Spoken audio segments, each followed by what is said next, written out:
the gap between being and becoming is the greatest source of unhappiness in your life. So if you think about, there's two circles. There's current self and ideal self, or current life and ideal life. If those two things are overlapping, that's like 100% happiness. The further apart they are, the more unhappy you are.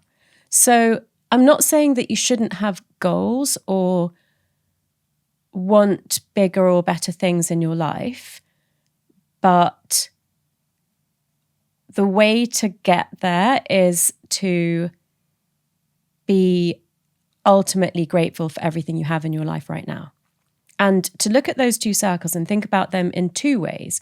One is that I could strive to change my current life to my ideal life and understand what it is that you have to do to achieve that. And go back to what we said at the start, which is that why are you trying to achieve that? Is it because it's what you really want, or is it because it's what everybody else is doing? Or you could say, I'm going to make my current life, I'm going to say that's my ideal life. I'm just going to be happy with the life that I have now. So yeah, I have an action board and it has things on it that I want, and I look at it regularly. And we mentioned a book that we both liked before. So, as part of what I learned from that, Master Key System. Yeah. Which, you have to go through it and do the exercises. But what you understand at the end of that is believe in the truth of what you wish to manifest. So part of my practice is looking at the things on my action board and visualize them being true, feeling it in my body, feeling it in every sense, and then giving gratitude for the fact that they're true.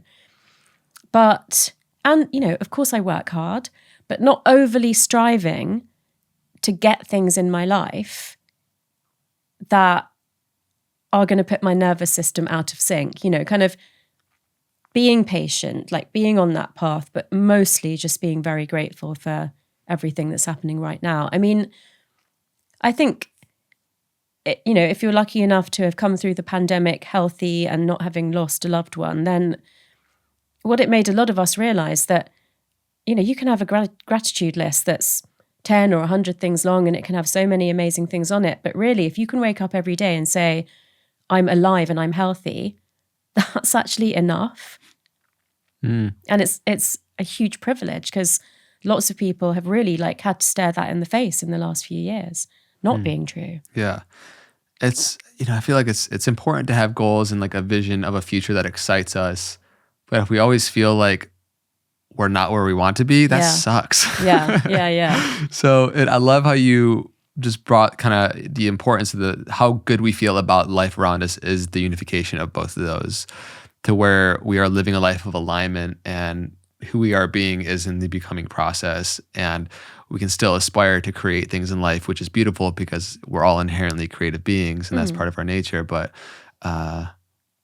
always feeling like we're just never fully satisfied, or we're not where we want to be, that doesn't feel like a joyful life to be experiencing. No, that's a really lovely summary of it. And I think the reason that it's important is because when we are on this journey of becoming, we are achieving things along the way, but the natural tendency for a lot of people is to kind of say, well, I've ticked that one off, so now I'll put that behind me and I'll move on to the next thing. It's constantly moving on to the next thing, and it's hardly ever really celebrating your successes. So, the gratitude in every day, but also celebrating your successes, because all that's going to do is tell your brain that, when I focus on what I want and I work hard around that, and I, live in gratitude and abundance, those things happen.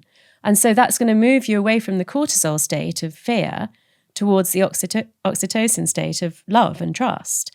And, in which state do you think the law of attraction works more abundantly?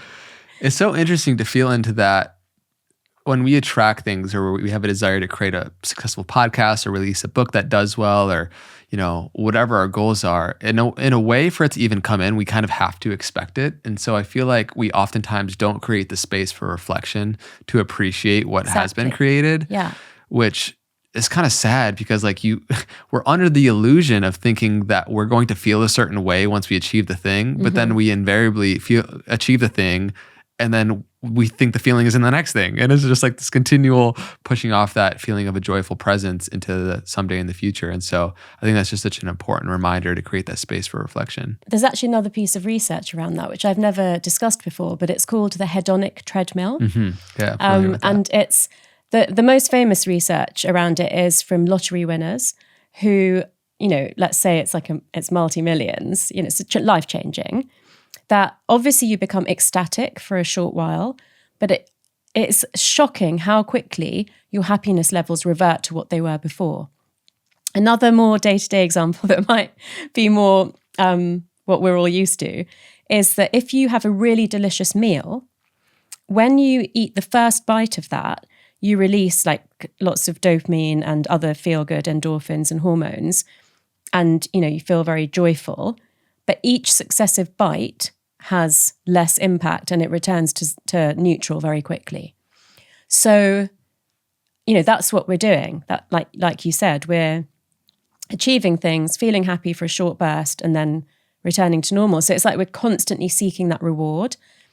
And so I'll just loop that back to how I answered the question in the first place. You can't be happy if you're constantly looking for something better.